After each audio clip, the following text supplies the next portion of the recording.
going to start off today. We are going to finish up our look at the book of Judges today, but we're going to do it from kind of the perspective of historical criticism. Okay.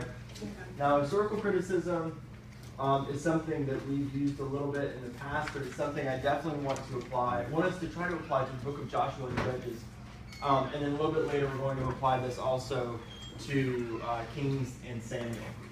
Now, looking at these questions, here are kind of the basic questions that historical criticism asks, right? Remember, these should be way back in your notes. We've kind of gone over these. The first one is, whose history is being described? What events are seen as important? Who and what are talked about? Are there outside works or evidence that can give us another perspective? How reliable is the account? And if the story claims to be historical, what really happened? Now, when we look at the books of Samuel and Kings, we're going to be focusing a lot more on these first three to help us kind of figure out those latter ones. But today we're just going to kind of be focusing on these questions, right? Balancing what we know or what we can know archaeologically and comparing that to the history presented in the book of Joshua and Judges. So that's what we're going to be doing today. Now, I'm going to kind of leave this up here. This is our tribal allotments, right, is laid out in the book of Joshua. I want to kind of give us some reference here so that we know kind of in your text that you had to read the other night where some of these things are. Right here, if I can get my shadow out of the way, here, this is the Jordan River. Okay? Jordan River kind of extends up this way too, and it kind of splits off. Everything on this side is referred to as the Transjordan. Okay? Should I get a chance to that? Everything on this side is the Transjordan. Okay? This area right here is the hill country. Excuse me.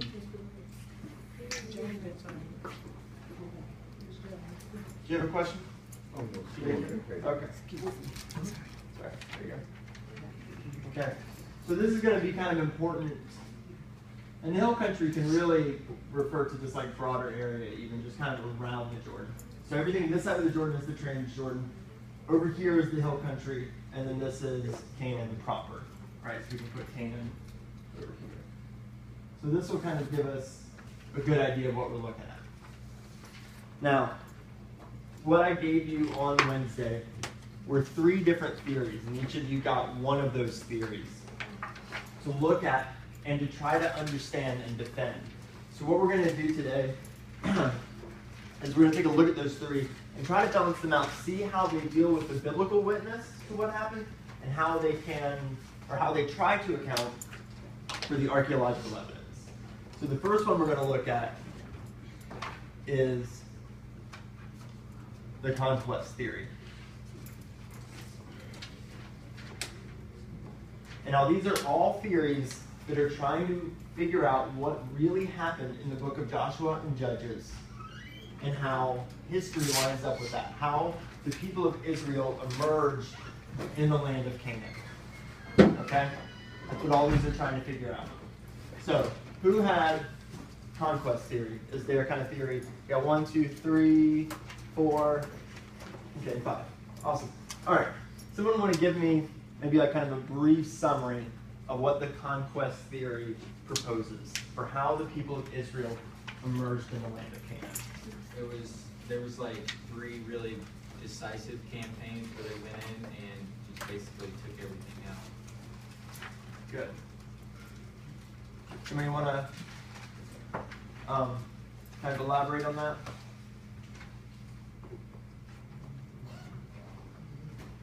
Yeah, that's right. That's campaigns. What else? What else can you say about the Conquest theory? That they were successful as long as they obeyed. Good. So it's hugely successful. How quick did this happen, Really according quick. to the Conquest theory? Really quick, but I don't remember the exact time. I knew that it was Quick. according to the theory, this is less than one generation. Right, yeah. Okay. Thank you. Good. These three decisive campaigns. Do you remember when we talked about Joshua, when we talked about where Joshua actually narrates these campaigns happening? Transjordan? Well, no, it talked about cities in Jordan, or sorry, in right, Judah. just those three tribes. We talked about Benjamin here in the middle, and we talked about Naphtali. I'm sorry, what was the three? Benjamin? Judah, Benjamin, and Naphtali. Okay. Here. Now, traditionally, or not traditionally, later what we'll see after David, when the kingdom split, is that everything north of Judah becomes its own country. Everything to the south is a separate country. So you have these two countries, and then Benjamin and Dan are kind of here, kind of right at the border, right? This theory is saying that the reason we only have accounts in cities in Judah, cities in Benjamin, and cities in Naphtali is because this is outlining military campaigns in the south, in the north, and in the center. Right? And so by saying, look, there's campaigns down here, and they're all the way up here, and there's one right here in the middle, by saying that they take place in these three locations, it's saying it took place in all of Canaan.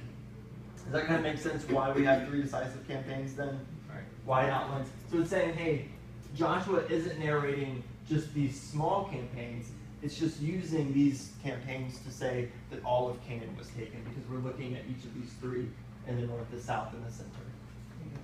Right? Good. Let's see here. So yeah, you've got a quick and decisive military campaign, less than one generation. What does the conquest theory say about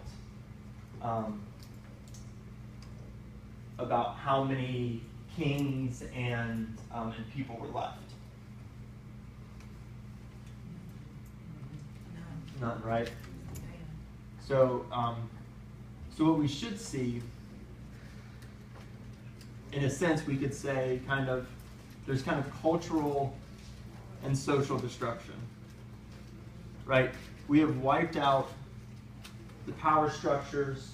We've wiped out, in a sense, the kind of culture that is here in the land of Canaan. Because if you have Israelites coming in, what we should see is that the material culture, right? And what is material culture? What is our material culture? What are things that we say like could be part of that? What's that? It's clothes. Yeah. Houses, man-made Jewelry. structures. Yeah. So like the kind of clothes we wear, right? Like the material culture of the 2000s is different than the material culture of the 1980s, is different than the 1960s, is different than the 1920s, right? If you found a TV, you wouldn't say, oh, this dates to 1950 or 1815, right? You'd say, oh, this has to be invented when TVs were around.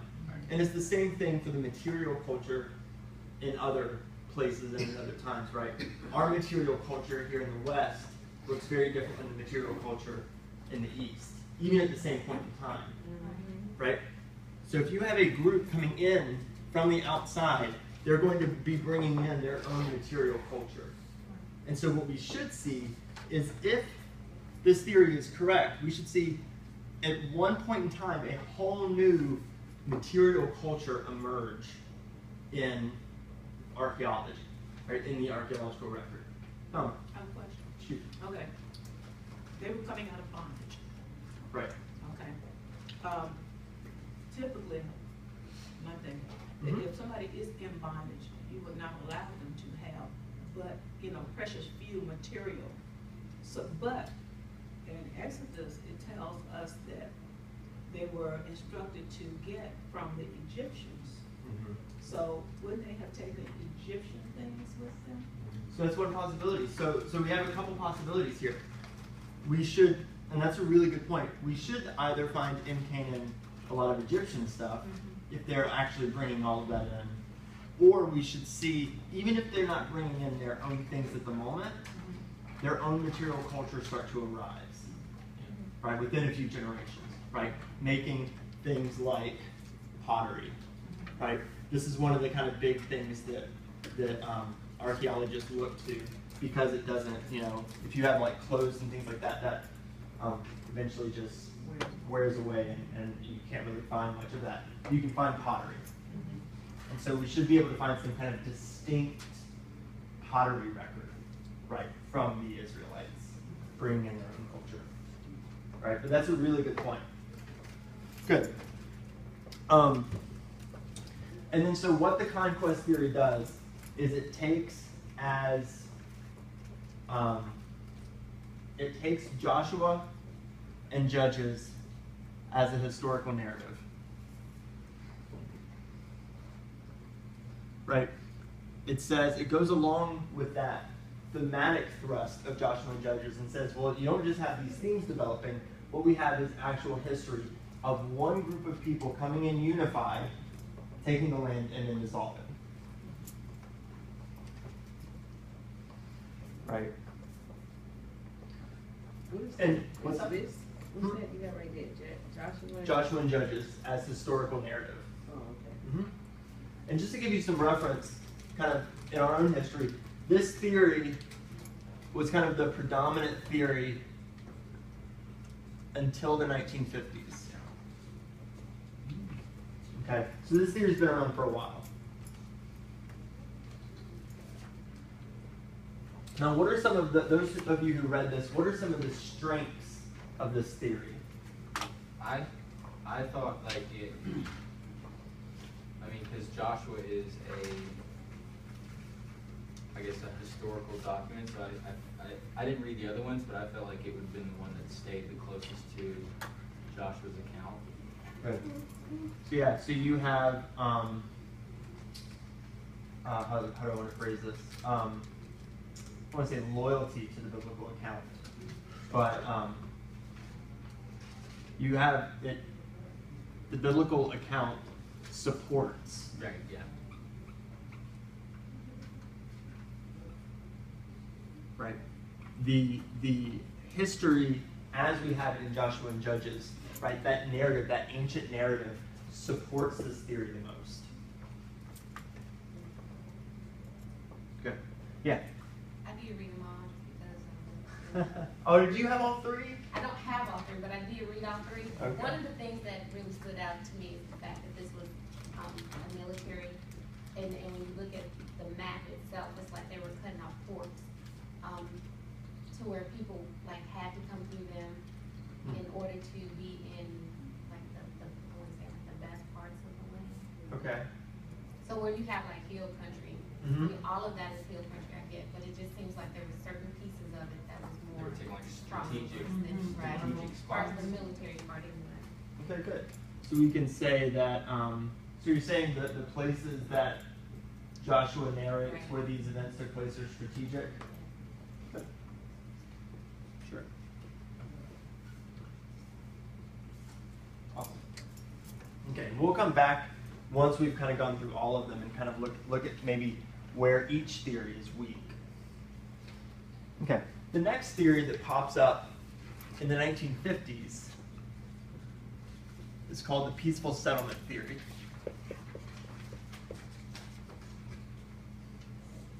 Who do I have on the peaceful settlement theory?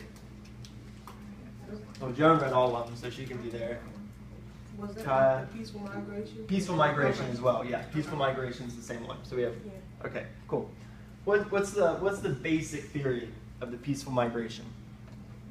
They, I might be saying it, I'm gonna try. Okay, go for it. That they basically, settled on the land that, okay, the winter land was all right, it gave them a little something, but in the spring, they went to the hills on the other side of Jordan, and they basically settled on that land because it was, fertile. Mm-hmm.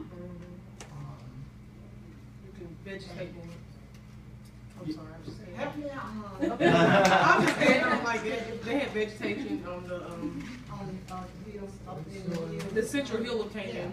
Okay. And then playing more on what they saying, I took from it like they looked at it more from an agricultural ecological standpoint, Yeah. instead of it being like, we're going here because this is the promised land, Yeah. versus we're going here because this land is gonna sustain us no matter what, Yeah. like through all. They can farm the land, it was, rich land. Yeah. Right. No, this is great. You guys are dead on. Okay, so where the conquest theory sees the primary motivation for taking the land of Canaan as religious, right? Religion is the motivation for the conquest theory, right? When we get to the peaceful settlement, the motivation is agricultural and environmental.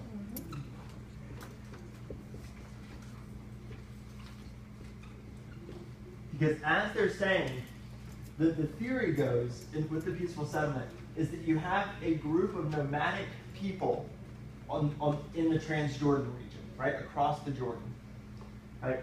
And during the rainy seasons, it was okay to be over here. They could have their flocks, they could plant their crops and so forth, and it was fine. But when things got drier, they had to cross the Jordan into the hill country, right? Because it was only after crossing the Jordan that they were able to get into more lush pastures, right? And that because they're nomadic, seasons kind of turn, they're able to come back. The theory is that at one point they say, hey, why don't we just settle here? Why don't we just stay in the hill country on the other side of the Jordan, right? And so you have nomadic groups settling down. Oops. Yeah, whatever. Oh, you know what I'm saying. Right, you've got these nomadic groups settling down into the hill country. Okay.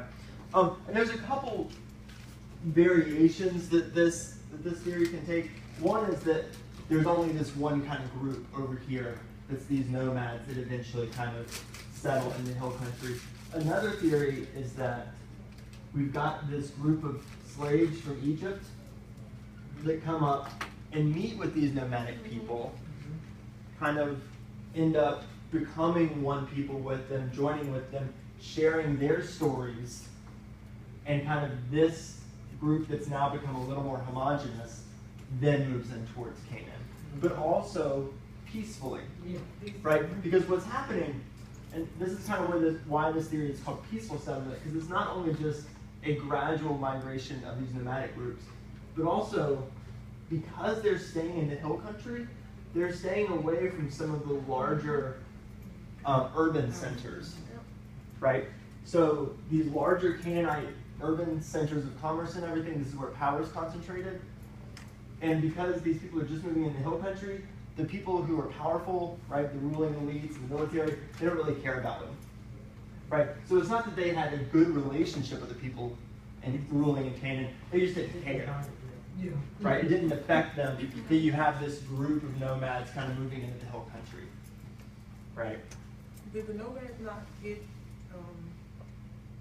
did they take on the religious beliefs of the Egyptians that came with? That's kind of one theory, yeah. Is that when this group came in and they have this kind of powerful story of like the Exodus and this kind of God that hears and listens, that these people kind of took on that story as their own and kind of came over in the same way that some Americans take on the story of the Mayflower, right? And this kind of thing. It's like maybe like 1 out of every 1,000 of us can trace our line that far, but a lot of Americans can trace themselves that kind of way. Yeah. I guess I always thought of the Hebrews like one identity and like their like one like a nation that was very defined. And like we talked about this a little bit like last week. And like when they were in captivity, they were like it was under I don't know like they were like it was just a defined nation of people or whatever. But like what I'm understanding now is like this really crazy just different group of different religions and identities and everything all thrown into the Hebrew people. It's one possibility. Right. Yeah, because what we have to understand about a lot of these texts is that most of these texts were not really written down until in Babylonian captivity and just after Babylonian captivity. So you have a group that is now unified, writing their history, right? And so you're not going to have like this history of like all these separate little groups. You're going to be like, no, we're a people now and we have been a people. Like we're going to tell our story. But but before, like I guess like you remember like the birth canal, the Red Sea and everything, right? Yeah. Like that's when they took on that identity as and That's started- how the story tells it. That's how the narrative tells it. The narrative tells it in that kind of way. History may be a different story. Okay. But like what the historical account actually looks like of how the Hebrew people came to be a people may be slightly different than how the narrative of the biblical text tells it. Right? Yeah. But there is also a scripture that mentions a mixed multitude joining in. Right. So you kind of have this phrase that she's bringing up, and this is part of one of the arguments for this peaceful settlement, is this phrase "mixed multitude." That can be the strength. What's that?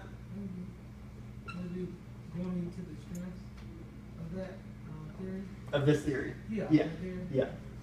Exactly. And that's what I was going to ask too, Mhm. going off of what they said, because in the text it talks it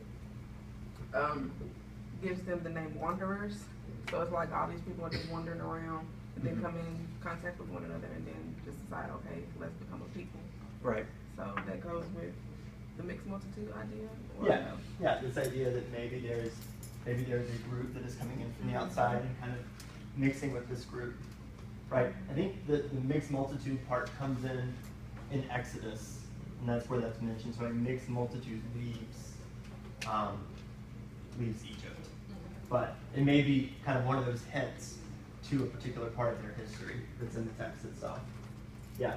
And so what this theory then does with Joshua and Judges is it says that Judges is more likely the more historical of the two books, and that the kind of conflicts and battles that Judges narrates are when there is conflict with the Canaanite people in the land, right? And then it's possibly some of these tribal groups kind of coming into conflict with each other.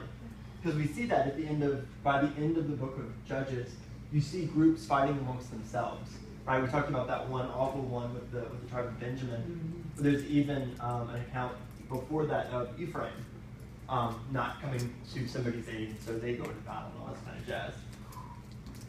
So it takes Joshua as being more historical.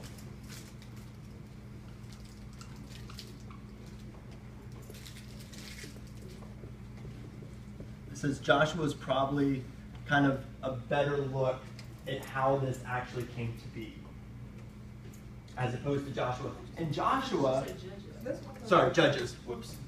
Thank you. So what happens when I talk and write. Judges is more historical. And then Joshua then is maybe just the story of one of these particular judges, one of these kind of tribal leaders writ large.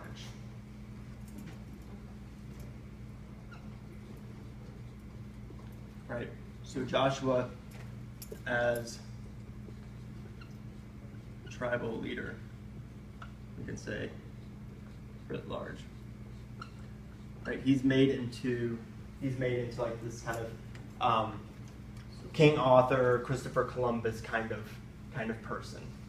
But that isn't that a part of legal history where they want to make sure that part of the conquest, and because the reasoning behind the conquest is something that they want to pass down to the children and other Right. people. Yeah, exactly. No, that's exactly right. There's that thematic push, and the people from the peaceful settlement side are going to say that the book of that kind of narration that we see in Joshua and Judges is much more thematically grounded than historically grounded. Correct. Right. So, and we will now, for the people who did the peaceful settlement, what kind of evidence was in favor of this theory? You all remember? Say that again, I'm sorry. What kind of evidence outside of the biblical text supported this idea? Are you talking about? They had something like- physical evidence that the archaeologists. What physical evidence? That's my question. Well, I can read from the text exactly what it says, but Small, unwalled unwanted villages in the city. Yep. What we find in the historical record is that there are a lot of settlements popping up here in the hill country, Yeah, in the central here. right? Sometime between the 13th and 11th century, right? And the proliferation of these seems to be much greater than we can account for with just population growth, right? It seems like there are way too many settlements popping up here in those time periods than we can simply account for with just people having kids, right? And so this is part of this theory, is that these people are kind of moving in, and that's why we see all of these settlements pop up. And they're not huge walled cities, right? They're just settlements, right? We're not going to see the same kind of political powers in cities like this, because if you have a walled city, somebody important lives there, right? And this is going to be much more of a power base. But if you don't have those, it seems like it's more just these kind of settlements of kind of gradually moving in and settling down, right? Going from nomads to settled people, and that taking place in the hill country. So that kind of supports this idea of peaceful settlement. So we can just say here, settlements in hill country.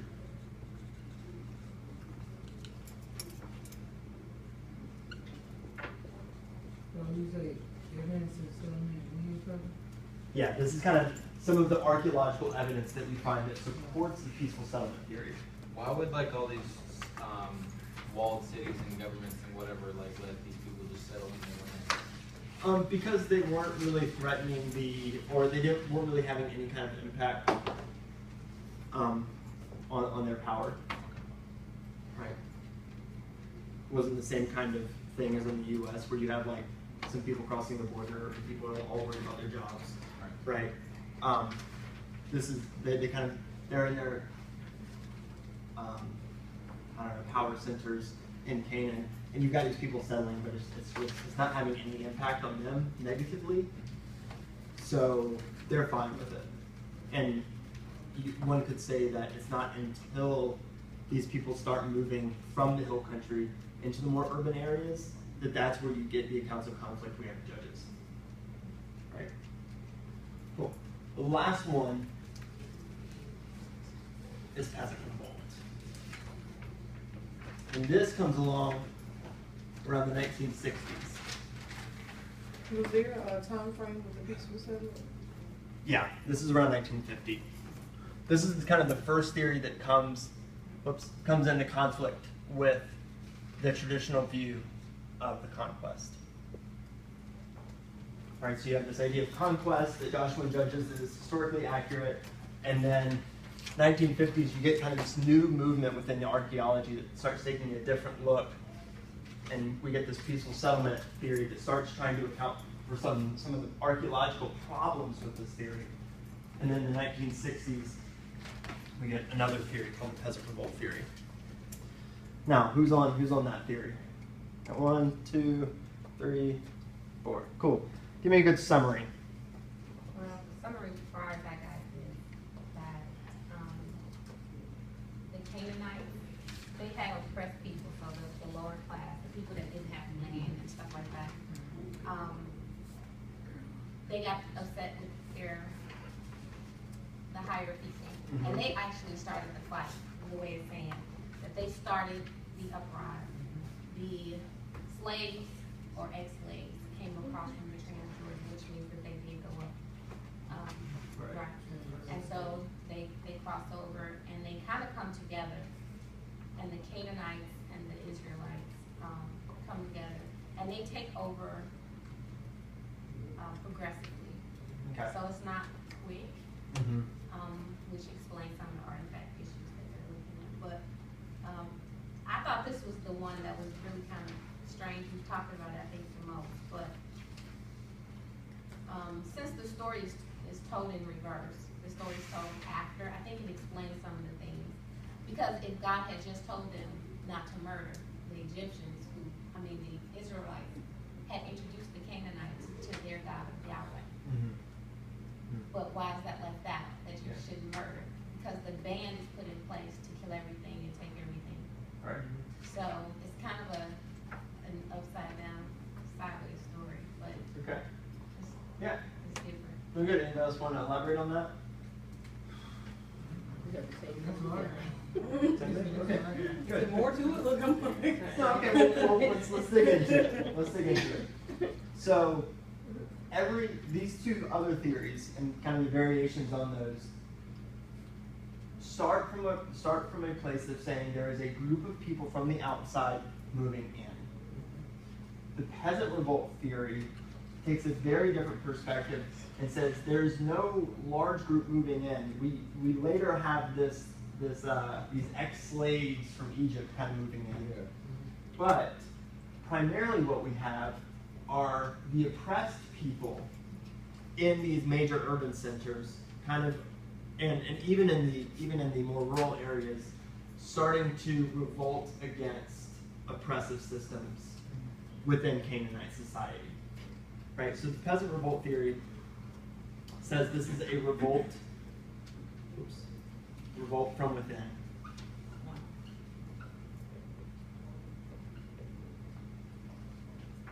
Okay.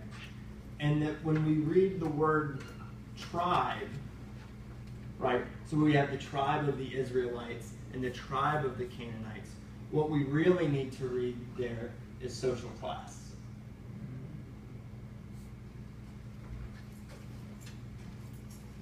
Okay. So the theory goes that there is a lower class that is being oppressed by the ruling elite in Canaanite society, that there's harsh taxation, that they have little to no say in property or in political power, and because of this, they rise up against the upper class in Canaan. Like benefits do. Right, like they do, right? And what kind of, whether you put the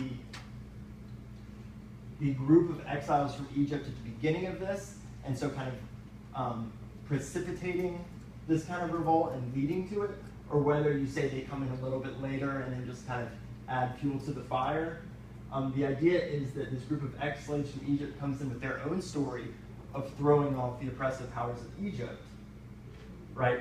And this helps, is kind of like a catalyst to the change that's happening in Canaan. Right, so we can say with this is that we have, Hebrews, or we'll say Egyptian slaves, just to try to be good at this theory. We'll say they catalyze the revolt. Are you guys are like catalysts, right? In your science experiments, you have this little like thing that's kind of like on the verge of bubbling over, and you pour a catalyst, and the whole thing just goes crazy. Right. So this is the kind of theory. Yeah, exactly. This is the kind of theory that's going on with the peasant revolt. Okay, and so what it sees as the motivation is not so much religious motivation or even agricultural and environment motivation, but this is socio-political motivation. So social and political motivation.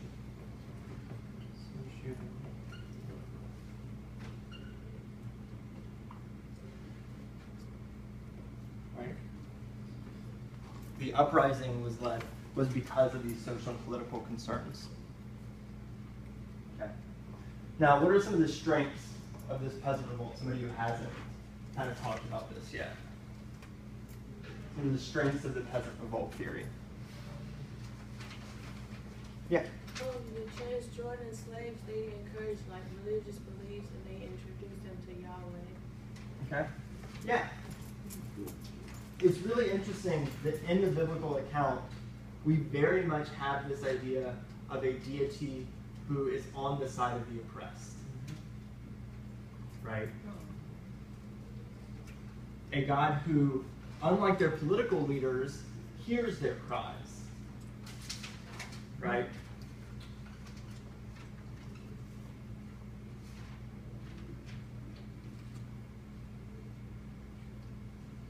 And so with this picture of Yahweh, it seems to kind of bolster this idea that if you bring in this kind of idea of a God who's on the side of the oppressed, that could lead to and help catalyze a revolt of peasants who are totally disenfranchised from the whole social and political system.